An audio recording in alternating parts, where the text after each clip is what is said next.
magic, what we do. It's sacred. And big.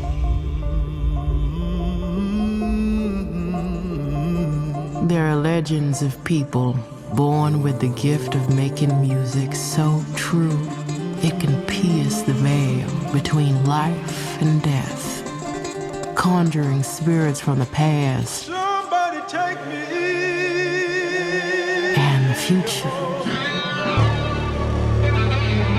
Oh yes, come on in. You're all invited. Y'all clean? Sure. Well, I should hope damn not, because Black History Month and 4 months of Oscar are jamming and vibing this month like two twin brothers. You boys twins? Nah, we cousins. Nice one. Starting up a juke joint and dancing with the spirits as well as dancing with the devil. This history-making modern phenomenon, nominated for 16 Oscars, breaking the record for the most nominations in a film in cinema history. Brothers and sisters, it is Sinners, released by Warner Brothers before they bite the big one and completely merged with frickin' Netflix. Finally ending as Paramount has usurped Netflix's bid and is acquiring the media company. Just plain stupid, man. But significantly released in April of 2025. A rare treasure for a film honored at the Academy Awards, I must say, where usual Oscar baiting starts with films released in October and beyond. But if a film is that great and that important, audiences and critics will sure as hell remember it. Look at that sky. That's a mighty fine day to be free, ain't it? From the brilliant mind of writer, director, co-producer Ryan Coogler, inspired by his own upbringing, his own soul, specifically from his uncle James, who lived in Mississippi, where the film was set, growing up all around the deep and dark, real brooding and electric blues music.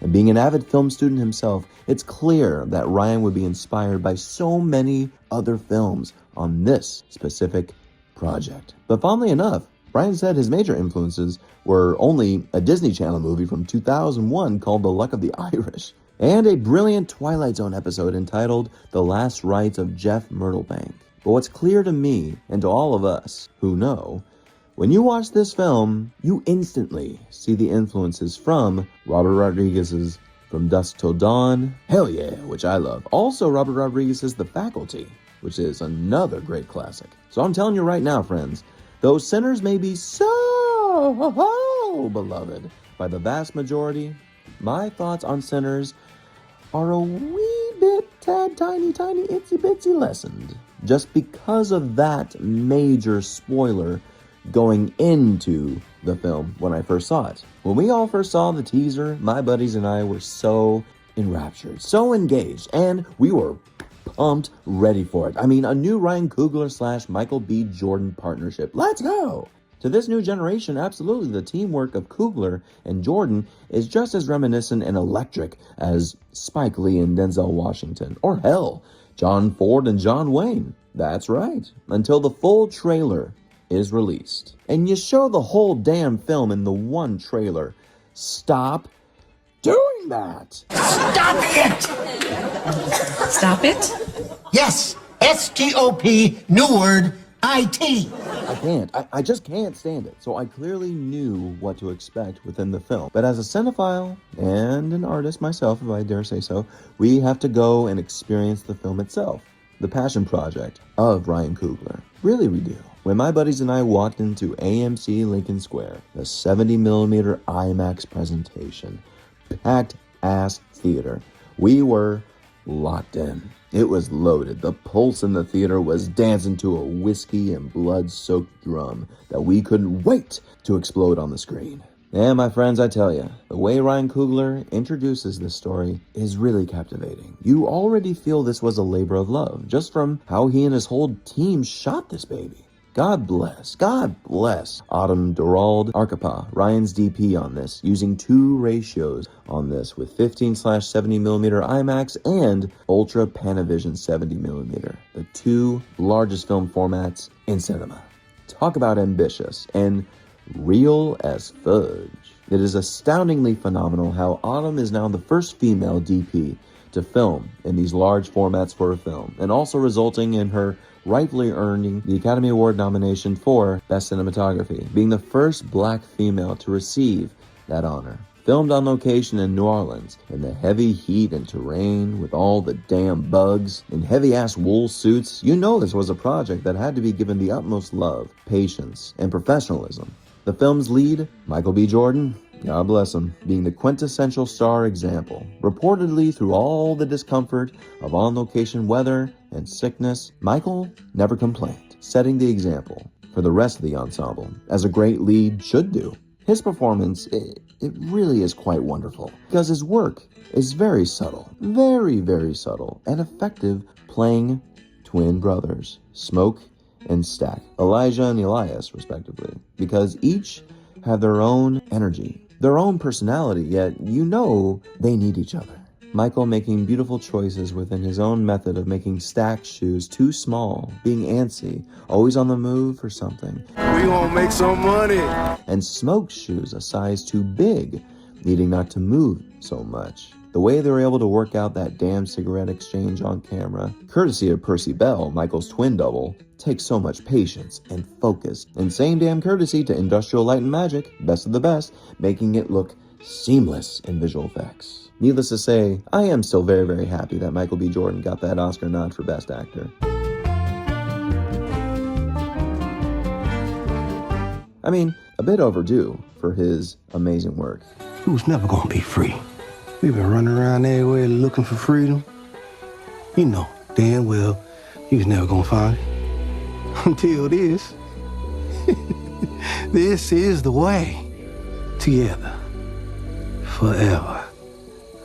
You always love a Ryan Coogler film, honestly you do, because you really do feel every piece in this whole gumbo. Whether it's the tremendous cast, the costume designer, the brilliantly authentic yet new wave score from Coogler classmate genius Ludwig Göransson, the production design with its tribute to Wakanda Forever there, I see you. They all have their moment, where you can really pick out their cooking time, one by one, on screen. And it is cooking, and yet they all come together as one whole piece. That's why I truly love Coogler as a filmmaker, because he shines a light on all of his team. He knows how to cast perfectly, with the great legend Delroy Lindo finally earning his Oscar nomination that he should have received for Da 5 Bloods, just saying. But goodness, goodness, goodness, does he give the film a sincere gravitas that it absolutely needs. You need that legend on screen that obviously did not see it as a vampire movie, like so many claim it is. Delroy saw it as a cultural union, a celebration of black culture and independence, the conflict at bay of seeking your independence. It absolutely is. So many themes happening within this film that could cause so many viewers to get plain confused and yet exhausted. While I do agree, yes, the mix of these different themes can be a lot. Some themes hammered a lot more than maybe they should. Less is more, as they say. I still embrace it. Why? Because I love ambitious filmmaking. I love a director with a big-ass budget that says, we're gonna make something you've never seen before. Like, honestly, the best damn sequence in the whole film. That makes the film, in my opinion. The Magic We Do sequence inside the juke joint. You know it. With the brilliant young Miles. Jesus, what a voice. Somebody take me. God damn, that boy can sing. That musical scene, calling on the musical gods from the ancestral past and future, all done within a oneer. It is just spellbinding with everything that combines. Göransson's score, the choreography, the cinematography, how Coogler guides it with the aid of some visual effects, because sadly an IMAX camera could only hold up to 90 seconds in a magazine. So they had to do some splicing. I hate to break it to you, but they stayed in it. They choreographed that whole piece as a full-on musical number, which is one of the greatest things that has come out of the cinema this year, period. Now folks, did I want more out of this film? When it came to that grand kickin' showdown in the joint, when Grace fucks up, yet makes a badass decision to go down with a fight. Come on in, you motherfucker! And in that theater, guys, when that aspect ratio changed, it was so damn exciting, but honestly, over way too quickly. Way too quickly. And I get it, maybe it's not the point, but god damn it, if you're gonna have a vampire showdown led by the brilliant Jack O'Connell. We believe in equality and music. Why the frick not carry it forward? Why not go all in with it? Stretch it out a bit. Do something fun. I'm not saying go full on Marvel here, like Black Panther. I'm just saying, give us a real fight here. They all could have held their own, just as every actor could hold their own in their own performance, like HAILEE STEINFELD, naturally. Once again, if it only wasn't spoiled that she gets changed in the latter half. I should have said so, spoilers. We're gonna kill every last one of you. But WUMNI Mosaku, I knew for sure she was going to be nominated for Best Supporting Actress, which evidently happened. And you can see how she embodied Mother Nature in this performance of Annie, being everything to Smoke, which makes that last moment after Smoke is gunned down, after gunning down the KKK that was going to get him in the morning, how he is going to cling to his last breath to his real love, his life, Annie and their child. Very poignant. An ambitious film like this with a cultural connection to not just African Americans, but Irish and Choctaws, Asian Americans, with such authenticity, deserves its praise and appreciation. Is it overhyped and overrated? Perhaps. Not gonna lie to you. But is the right heart there?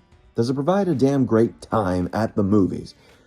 You bet your sweet patootie. On top of its record-breaking nominations, you got Best Casting in there for Francine Maisler, another casting director who's been casting for some of the greatest films in cinema, and nothing would actually make me happier than to see her get the honor this year, even over Nina Gold for Hamnet, personally. Of its winning chances at the Oscars, I believe, and I'm willing to bet, it will get only maybe Best Score and Best Cinematography. Perhaps Best Casting, yes, I would love that. And actually, I might bet Ryan Coogler might get Best Director for this. I know that might be a long shot, as much as I would love to see the dear Paul Thomas Anderson get Best Director, and I personally think he should.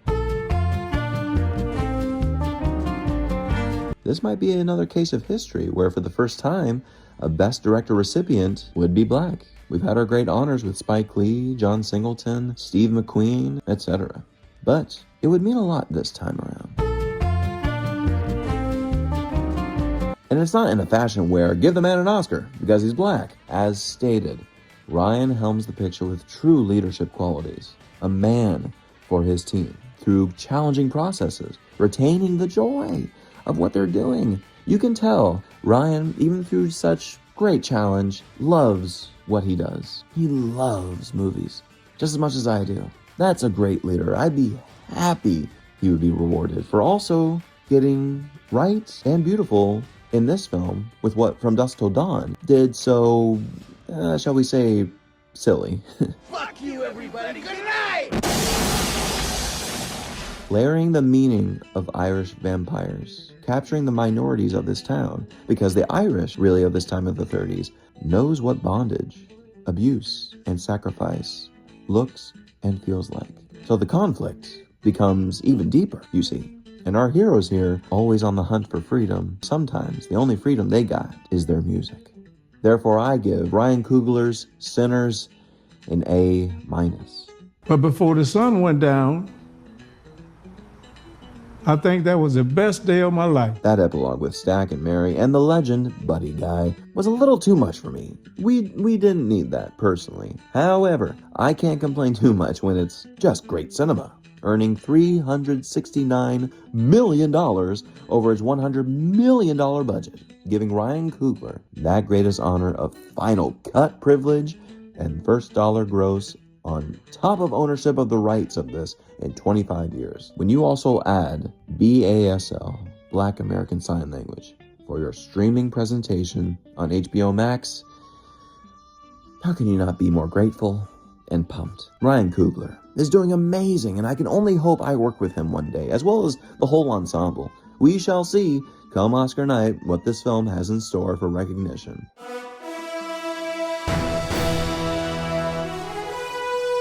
But it already stands tall in cinematic history, which I couldn't be happier for. But do you agree, my Sinner winner friends? Have you even seen Sinners yet?